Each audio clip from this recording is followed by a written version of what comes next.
The Khayelitsha Book Festival is back for its fourth year under the powerful theme, We Read, We Write, a Declaration. Since its launch in 2022 by Uhlanga Books, it has grown into a vibrant celebration of reading, writing and storytelling in one of South Africa's most dynamic communities, with book launches, panel discussions, workshops and a lineup featuring celebrated voices. Joining us now is the curator of Khayelitsha Book Festival, Zimkitha Zilo. Zimkitha, thanks so much for joining us. Now, let's start off with this year's theme. We read, we write, a declaration. What does it mean to you and what does it mean to the community? Hi, thank you so much for having me, Yuko. We read, we write, a declaration is a bold declaration by Black people that we do read and we are telling our stories now. There is a myth that we've been hearing since we've been growing up that if you want to hide something from a Black person, hide it in a book. And if you want, oh sorry, I just said it. If you want to hide something from a Black person, hide it in a book. You will never find it. But now we are changing that narrative. We are saying that we read those books. If you hide something in a book, we are going to find it, we are going to read it, and we are going to write about it. And it is just a bold declaration that we are reclaiming our narrative. We are telling our stories ourselves in our own voice, unfiltered. Now, before we go into the festival proper, just want to touch on the theme again. We read, we write. So let's talk about some of the stories that we are writing, because it's also about changing the narrative or correcting the narrative. Yes. It is about correcting the narrative, mostly, I would say, because our stories have been told by other people. Chinua Achebe says that up until the lions have their own historians, the story of the hunt will always exalt the hunter. Most of our stories have been told for us, not by us.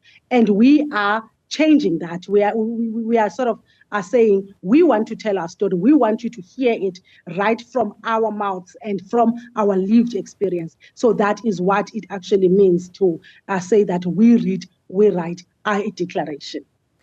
So you're celebrating 4 years of the Khayelitsha Book Festival. How did it come about? And walk us through that journey over the last 4 years. Okay. I grew up in the Free State and I'm a reader. I've been reading a lot and I've attended these literary festivals. And when I got to Cape Town from the Free State, I attended the French Book Festival. I attended the Open Book Festival.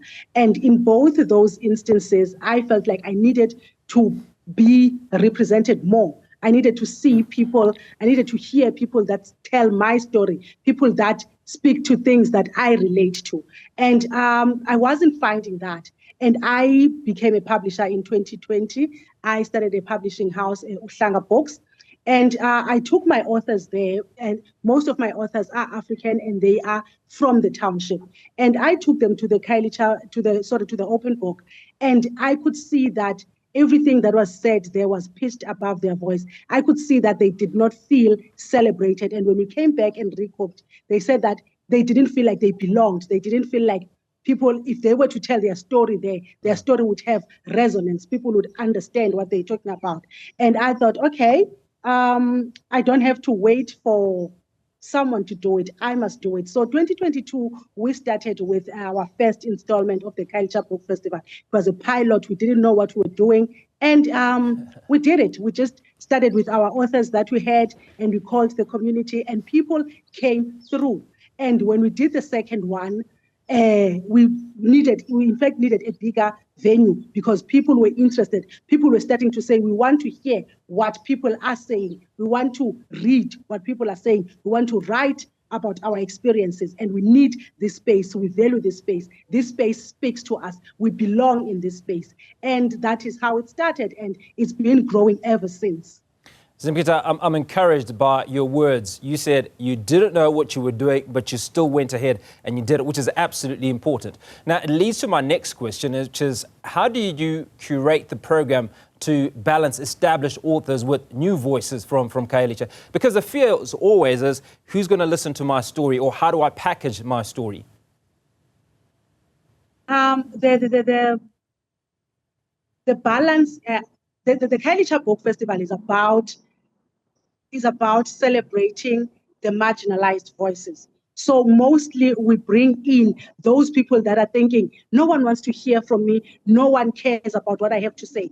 We say that because you wrote a book, because you had the courage to put your story in a book, or your poetry, your words, you put that in a book, then someone has got to listen to that. And the person that's going to read your work, those people need to connect with you. So you need to come in. So the first preference that we do, we invite people that are most marginalized, those people that you're talking about that don't know, that don't believe that anyone needs to hear anything from them. So we call those people. And we also take the prominent authors so that they come in and they motivate these authors that you can do it. This is your first book. You may feel like it's not doing well, but continue. You are doing something right. And they give motivation, they give workshops, they encourage them. Some of them go on to become the mentors of these other authors that are still upcoming. So we do that in a way that they don't feel that we don't know what we're doing, but we have someone that can guide us, that can walk the road with us. So let's talk about some of those established authors that you've got headlining this book fair. Okay, this year we've got the Carnex Award winner, Sis Thobeka Yose, the writer who just won an award this year. And we also have Sis Zimkitha Zilo, who unfortunately could not be present with us physically because she is on the flotilla summit on her way to Gaza. And she was kind enough to send us a footage from the flotilla and motivate us and let us know why she is there. And the reason we had invited her initially was that we wanted our authors to know that it does not have to end with you telling the story of where you are. There's something called internationalization. You need to connect to the bigger world, and you need to know what you're writing about. You need to be aware of what is happening around you and how it affects you. So we wanted Sis Zimkitha to come and talk about that because she was one of those motivational authors who managed to say no to the Gotha award, and she had to take it back because of her belief. And I wanted her to be here and say to these authors, listen, you do not have to compromise your principles for fame. You can still stand your ground and tell your story in its true, authentic self. And Sis Thobeka Yose is obviously here to say that, listen, keep at it. I am from the villages. I write from the villages with no experience, but a yearning for telling my story. And here I am. I've won the Carnex Award. We've got Uthembaletu Seyisi, who is a young lawyer who's written 25 Lessons at 25, which is a book that has contributions from Prof. Madonsela, the public protector, Poleka, Spokazi, Jonas, Ashraf Gad, and those people are people that are making a difference in their everyday lives. And the Uthembaletu is going to be here to say, listen, you can reach out to these people. They are at your disposal, so that these authors know that they can do this thing. It's not just a hobby that you write when you're at home, but you can fuel change. You can bring change with your words, with your writing. And we also have Usisno